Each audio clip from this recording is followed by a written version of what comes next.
Hello students, स्वागत है आपका आईसीटी वर्चुअल क्लासेस में। मैं हूं कविता, आपकी बायो टीचर।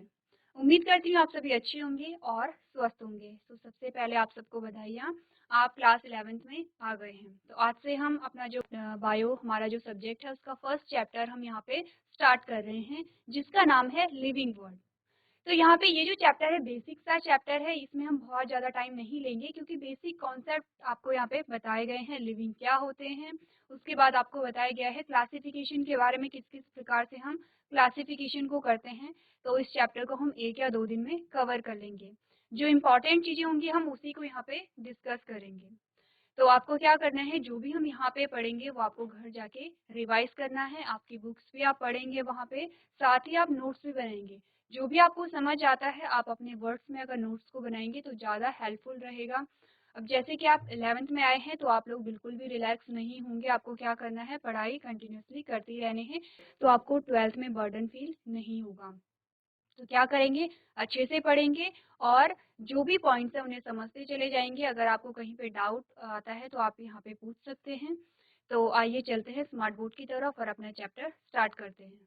चलिए, सो क्लास हम यहाँ पे चैप्टर नंबर 1 स्टार्ट करेंगे, दैट इज लिविंग वर्ड। ठीक है, सबसे पहले इस चैप्टर में देखेंगे कि इस चैप्टर का नाम क्या है। लिविंग वर्ड के बारे में हमें बताया गया है। इसका मतलब है कि हमें लिविंग के बारे में यहाँ पे पढ़ना होगा। को जो भी जो जीवित जो प्राणी है, जो लिविंग ऑर्गेनिज्म है, हमें उन सब के बारे में यहाँ पे पढ़ना है। ठीक है, क्या क्या चीजें हमें पढ़नी है, तो सबसे पहले हम देखेंगे यहाँ पे। देखिए, जब भी नई डिस्कवरी होती है, जैसे कि फॉर एग्जांपल आप कहीं जा रहे हैं और आपने कोई ऐसा क्रिएचर देखा है, आपने कोई ऐसा जीव देखा है जिसे आपने पहले कभी नहीं देखा था।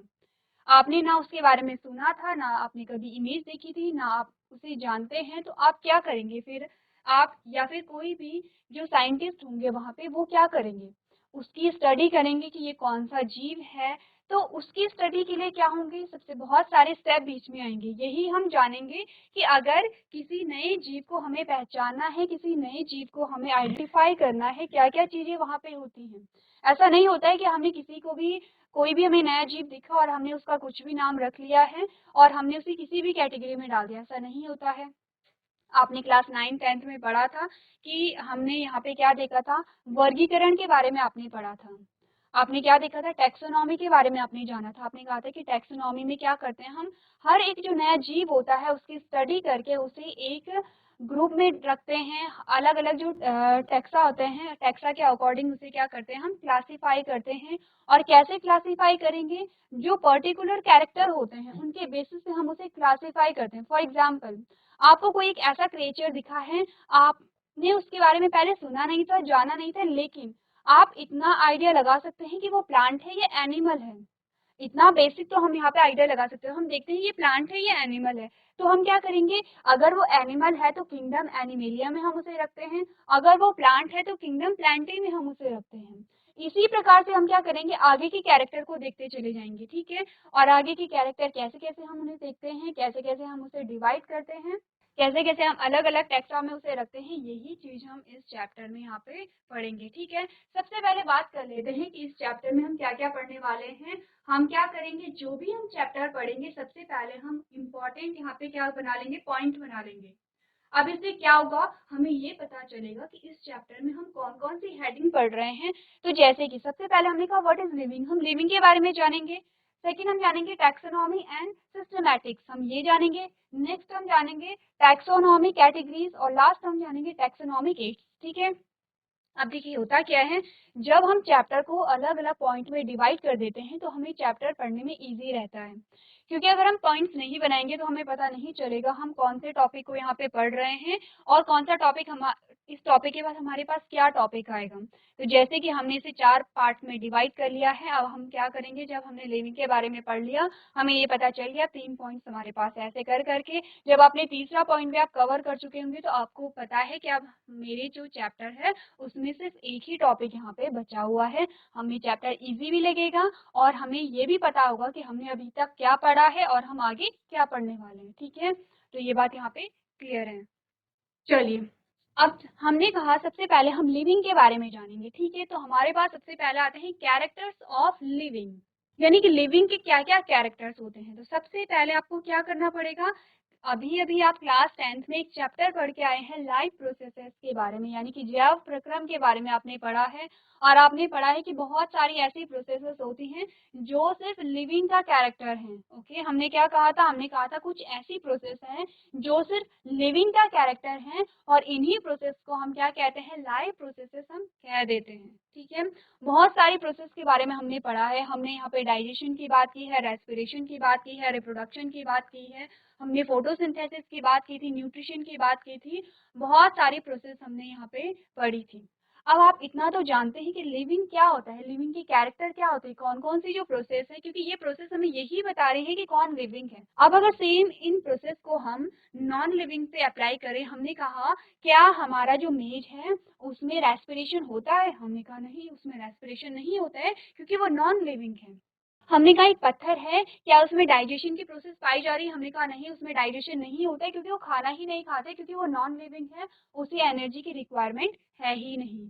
ऐसे ही आप हर जो चीजें देखते चले जाओगे। हमने कहा आपका जो भी अलमीरा है या फिर आपका जो घर है, आपने कहा क्या उसमें रिप्रोडक्शन होता है? हमने कहा नहीं। अगर रिप्रोडक्शन होता तो फिर क्या होता? हमारे घर के में जब रिप्रोडक्शन होगा तो बहुत सारे घर बन जाएंगे। तो जब यहाँ पे रिप्रोडक्शन नहीं पाया जा रहा है, रेस्पिरेशन नहीं पाया जा रहा है, यहाँ पे डाइजेशन नहीं पाया जा रहा है, तो ये सारी चीजें क्या होती है? नॉन लिविंग होती हैं। ये बात हम सबको क्लियर है। तो यहाँ पे भी हम सेम यही चीजें देखेंगे। हम यहाँ पे जानेंगे जो कैरेक्टर है लिविंग के। हम यहाँ पे 4 कैरेक्टर पे फोकस करेंगे। वैसे तो बहुत सारे कैरेक्टर हम जान चुके हैं। जब हमने क्लास 10th में ये जो चैप्टर लाइफ प्रोसेस पढ़ा था, तब हमने बहुत सारे कैरेक्टर हम जान चुके थे।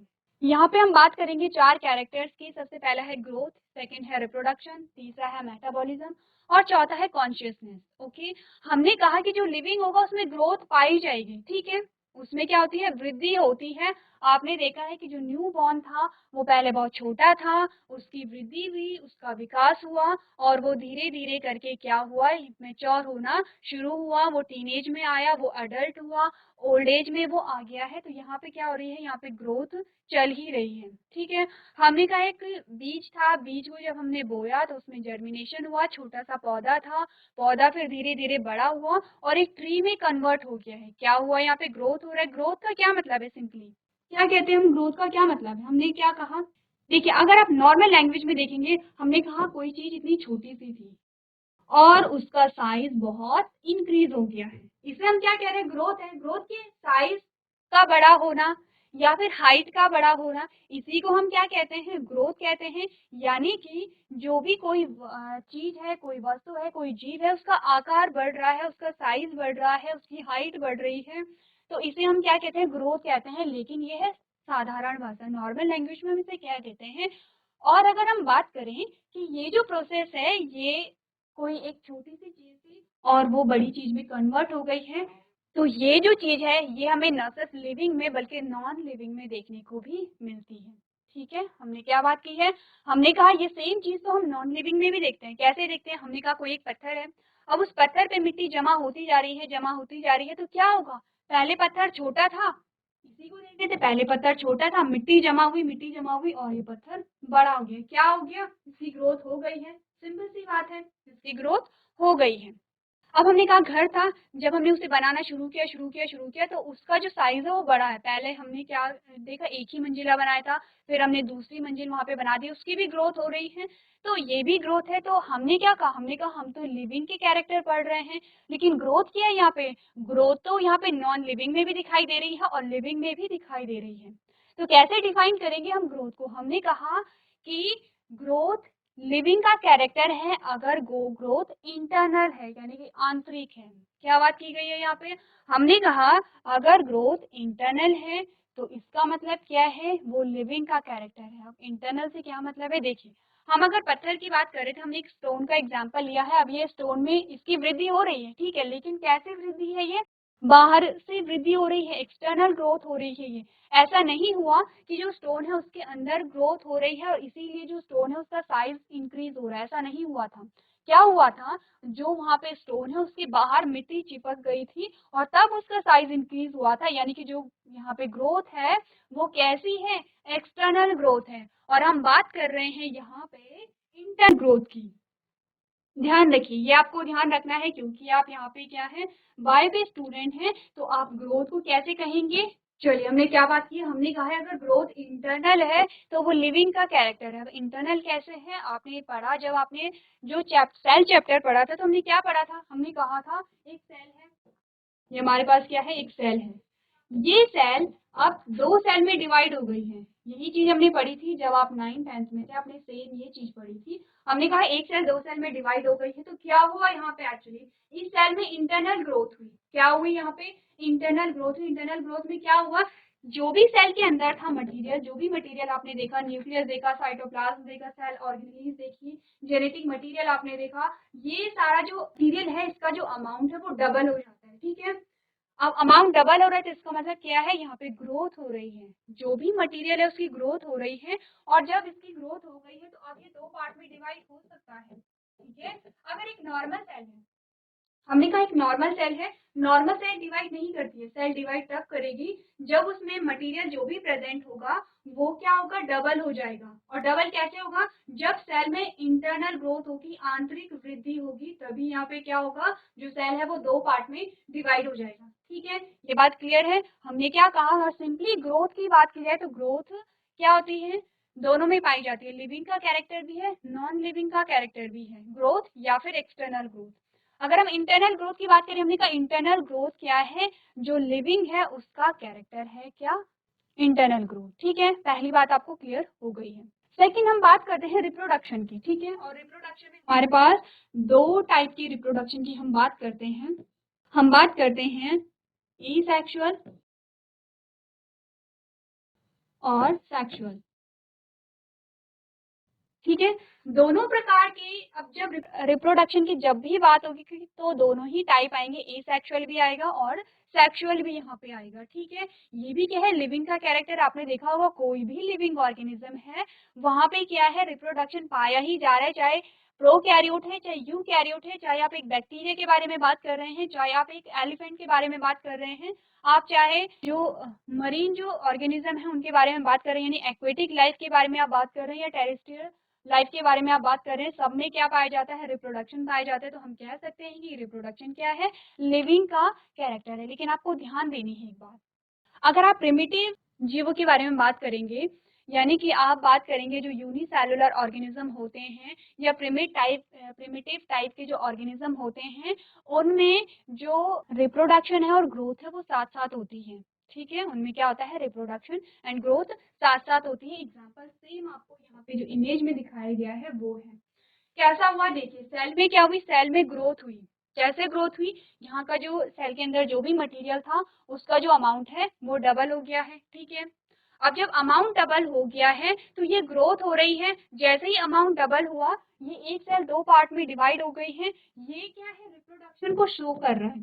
सेल का दो पार्ट में डिवाइड होना रिप्रोडक्शन को शो कर रहा है। कौन किस प्रकार का रिप्रोडक्शन है? हमने कहा एसेक्सुअल रिप्रोडक्शन यहाँ पे हो रहा है। और अगर ग्रोथ कहाँ पे हो रही है? जब मटेरियल यहाँ पे क्या हुआ? डबल हो गया। ठीक है, ध्यान रखिए, हमने कहा कि जो प्रिमिटिव टाइप के जो ऑर्गेनिज्म होते हैं उनमें ग्रोथ और जो रिप्रोडक्शन है वो साथ साथ होती है। लेकिन अगर हम मल्टी सेलुलर की बात करें, जैसे हम ह्यूमन बीइंग की बात करें, मैमल्स की बात करें, यानी कि मल्टी सेलुलर ऑर्गेनिज्म में ग्रोथ अलग होती है, रिप्रोडक्शन अलग होता है। कैसे? हमने कहा कि जब कोई न्यू बॉर्न होगा तो न्यू बॉर्न का क्या होता है? ग्रोथ एंड डेवलपमेंट उसका होता है। और धीरे धीरे वो क्या आता है? फिर प्यूबर्टी एज में आता है और धीरे धीरे उसमें क्या होते हैं? फिर जो सेकेंडरी कैरेक्टर जब डेवलप हो जाते हैं तभी वो रिप्रोडक्शन कर सकता है। तो क्या देखा हमने? हमने कहा पहले ग्रोथ हो रही है, उसके बाद जब ग्रोथ पूरी तरीके से हो जाती है तब रिप्रोडक्शन यहाँ पे हो रहा है। दोनों जो प्रोसेस है वो अलग अलग चल रही है, इतना आपको ध्यान रखना है क्योंकि एमसीक्यू में आपसे पूछा जा सकता है। और ये जो क्वेश्चन है ये आपके जो कॉम्पिटिटिव एग्जाम है वहां पे भी आ सकते हैं। ठीक है, ये बात क्लियर है? चलिए, अब बात करिएगा मेटाबॉलिज्म की। क्या होता है मेटाबॉलिज्म?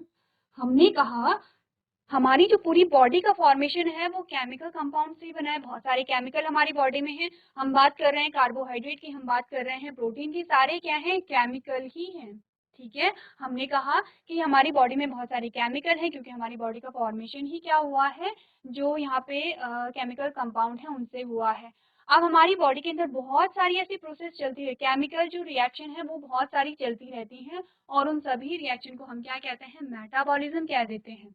ठीक है, तो क्या है, जो लिविंग है उसके अंदर बहुत सारी प्रोसेस चलेगी, उसके अंदर डाइजेशन भी हो रहा है, उसके अंदर एक्सक्रीशन भी हो रहा है, एब्जॉर्प्शन भी हो रहा है, उसके अंदर बहुत सारी चीजें वहाँ पे हो रही हैं, कुछ नए वहाँ पे क्या बन रहे हैं, नए केमिकल कंपाउंड बन रहे हैं, कुछ बाहर निकल रहे हैं। तो इस प्रकार से क्या है कि जो लिविंग है, लिविंग का जो कैरेक्टर है उसमें मेटाबॉलिज्म, मेटाबॉलिक जो प्रोसेस है उसमें पाई जाती है। ये बात क्लियर है। अब आते हैं कॉन्शियस। 4 हमारे पास कॉन्शियसनेस आता है। कॉन्शियसनेस यानी कि चेतना। देखिए, जो लिविंग है उसमें चेतना तो होगी, इसका मतलब है वो अपने इन्वायरमेंट के प्रति क्या है, वो अपने पर्यावरण के प्रति क्या है, चेतन है, कॉन्शियस है, उस पे इन्वायरमेंट का फर्क पड़ता है। ठीक है, जैसे कि अब अगर हम सबसे पहले ह्यूमंस की बात करें तो हम में क्या पाई जाती है, सेल्फ कॉन्शियसनेस पाई जाती है। और ये बात आप नोट कर लीजिए कि सेल्फ कॉन्शियसनेस सिर्फ ह्यूमन में पाई जाती है। ठीक है, जैसे कि आपको किसी ने टच किया या फिर आपकी बॉडी में जो भी चेंजेस हो रहे हैं आप उसे फील कर पा रहे हैं और आप उसे महसूस कर पा रहे हैं, ये क्या है, सेल्फ कॉन्शियसनेस है। अब आप कहेंगे कि ठीक है, हमें ये सारी चीजें फील होती हैं, लेकिन लिविंग तो प्लांट्स भी हैं, तो प्लांट्स को तो हमने कभी पढ़ा ही नहीं है कि उन्हें टच करो तो उन्हें फील होता है। तो आपने देखा होगा कुछ ऐसे प्लांट्स होते हैं कि जिन्हें टच करने पर उन्हें फील होता है, जैसे कि छुई मुई का आपने प्लांट देखा। उसके बाद हम क्या कहते हैं कि हमने कहा कि इन्वायरमेंट के प्रति जो प्लांट्स होते हैं वो भी कॉन्शियस होते हैं, आपने देखा होगा। हमारे इन्वायरमेंट में कोई भी चेंजेस आ रहे हैं, चाहे वो सीजन में चेंजेस आ रहे हैं, चाहे टेम्परेचर में चेंजेस आ रहे हैं, ह्यूमिडिटी में चेंजेस आ रहे हैं, यहाँ पे लाइट जो सनलाइट है उसकी इंटेंसिटी में कोई चेंजेस आ रहे हैं, तो सबके प्रति जो प्लांट है वो रिस्पॉन्स कर रहे हैं।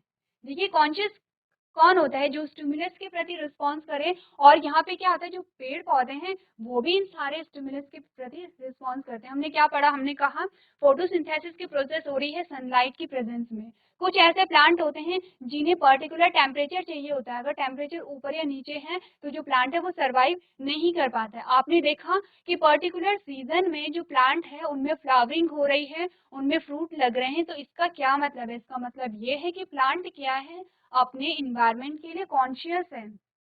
वो क्या कर रहा है, जो भी इन्वायरमेंट में चेंजेस आ रहे हैं रिस्पॉन्स दे रहा है। तो हमने क्या कहा, हमने कहा हम इन 4 चीजों के बारे में यहाँ पे डिटेल में पढ़ रहे हैं, जिसमें हमने ग्रोथ, मेटाबॉलिज्म, रिप्रोडक्शन और कॉन्शियसनेस को देखा। ठीक है, इसके बाद नेक्स्ट हमारे पास जो हेडिंग आती है वो है डिफाइनिंग फीचर्स। क्या होते हैं डिफाइनिंग फीचर्स? देखिए, हमने कहा कोई एक फीचर है और वो सारे ही, जैसे हम यहाँ पे लिविंग ऑर्गेनिज्म की बात कर रहे हैं, हमने कहा वो कैरेक्टर जो सारे लिविंग ऑर्गेनिज्म पे अप्लाई होता है उसे हम डिफाइनिंग फीचर्स कहते हैं। अब आप कहेंगे कि अभी कुछ देर पहले हमने 4 कैरेक्टर पढ़े थे और वो 4 कैरेक्टर हमने कहा था कि लिविंग के कैरेक्टर हैं, इसका मतलब वो हर एक लिविंग ऑर्गेनिज्म पे अप्लाई हो रहे हैं, तो इसका मतलब सारे ही डिफाइनिंग फीचर हैं। तो क्यों हम अलग से डिफाइनिंग फीचर्स को पढ़ रहे हैं? देखिए, ये बात आपको तब समझ आएगी जब हम एक एक करके इन चारों में से देखेंगे कि डिफाइनिंग फीचर्स कौन कौन से हैं। तो डिफाइनिंग फीचर्स को पढ़ने से पहले देख लेते हैं यहाँ पे कि इन चारों में से कौन सा डिफाइनिंग फीचर है और कौन सा डिफाइनिंग फीचर नहीं है। देखिए, सबसे पहले बात करते हैं ग्रोथ की। अब हमने कहा कि डिफाइनिंग फीचर्स वो होते हैं जो सारे लिविंग ऑर्गेनिज्म का कैरेक्टर होते हैं और सिर्फ लिविंग ऑर्गेनिज्म का कैरेक्टर होंगे, नॉन लिविंग वहां पे नहीं आएगा। अगर हमने बात की ग्रोथ की तो हमने क्या कहा, हमने कहा ग्रोथ तो हमने ये पढ़ा है कि नॉन लिविंग में भी होता है, तो इसका मतलब क्या ग्रोथ डिफाइनिंग फीचर्स नहीं है? हमने कहा हाँ, जो ग्रोथ है वो डिफाइनिंग फीचर नहीं है। लेकिन अगर हम बात करें इंटरनल ग्रोथ की तो इंटरनल ग्रोथ क्या है, डिफाइनिंग फीचर है। ठीक है, ध्यान रखिए, आपको ध्यान देना है, ग्रोथ के बारे में पूछा जा रहा है या एक्सटर्नल ग्रोथ के बारे में पूछा जा रहा है या फिर इंटरनल ग्रोथ के बारे में पूछा जा रहा है। ठीक है, खाली अगर ग्रोथ को पूछ लिया है तो आप क्या करेंगे, डिफाइनिंग फीचर नहीं है ये, क्योंकि ये सिर्फ और सिर्फ लिविंग का कैरेक्टर नहीं है। ध्यान दीजिए, डिफाइनिंग फीचर क्या है, एक बार आप पढ़ लीजिए। क्या बात की हमने कहा है defining features are those features which are exclusively present in living being only. क्या कह रहा है कि वो फीचर जो सिर्फ लिविंग ऑर्गेनिज्म में प्रेजेंट होते हैं उन्हें हम डिफाइनिंग फीचर्स कह रहे हैं। लाइक कॉन्शियसनेस हो गया है, मेटाबॉलिज्म एक्सेट्रा हो गया, ये आपको एग्जाम्पल दिए गए हैं, ये है डिफाइनिंग फीचर।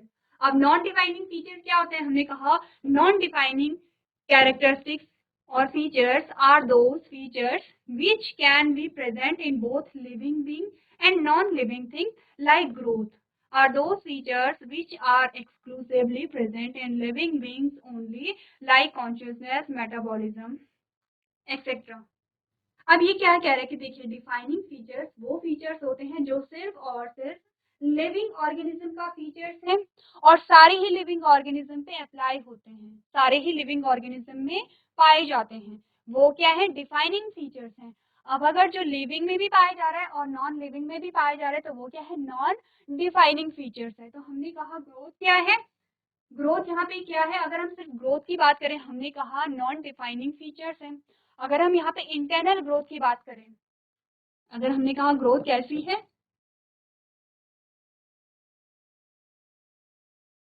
अगर हमने कहा ग्रोथ कैसी है, इंटरनल ग्रोथ है, तो ये क्या है, डिफाइनिंग फीचर है। ध्यान रखिए डिफाइनिंग फीचर है। ओके, अब बात करते हैं रिप्रोडक्शन की।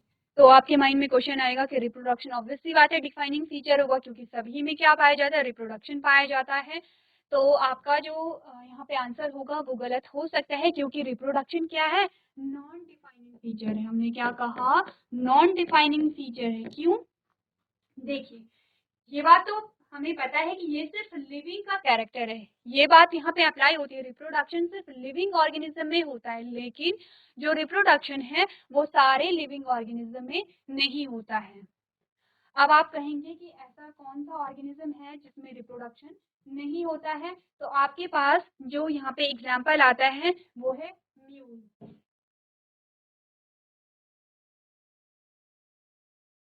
आपने क्या देखा, म्यूल में रिप्रोडक्शन नहीं पाया जा रहा है। सेकेंड एग्जाम्पल आपके पास आता है वर्कर बी।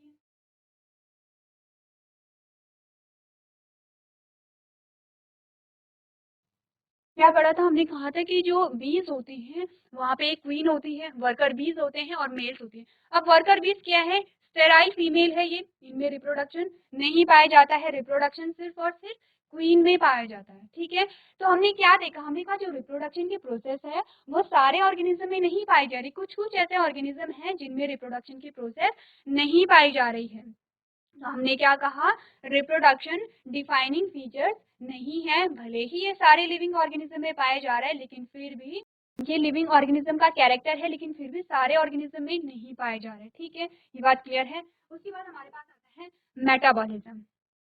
ठीक है, अब मेटाबॉलिज्म क्या है, जितने भी मेटाबॉलिज्म क्या है, जितने भी लिविंग ऑर्गेनिज्म होते हैं उनमें मेटाबॉलिज्म पाया जाता है। ठीक है, मेटाबॉलिज्म क्या है, कैटाबॉलिज्म और एनाबॉलिज्म, आपने दो प्रकार के प्रोसेस यहाँ पे पढ़ी है। क्या पढ़ा आपने, आपने कहा ए प्लस बी क्या होता है, सी हो गया है, या फिर हमने क्या कहा, सी किस में टूट गया है, ए प्लस बी में टूट गया है। ठीक है, तो हमने क्या बात की है, हमने कहा है पहली जो यहाँ पे है उसे हम क्या कह रहे हैं, एनाबॉलिज्म कहते हैं। ठीक है, कि यहाँ पे क्या होता है कि दो अलग अलग, दो नए जो सब्सटेंस है वो मिलके तीसरा एक नया सब्सटेंस बना रहे हैं। ठीक है,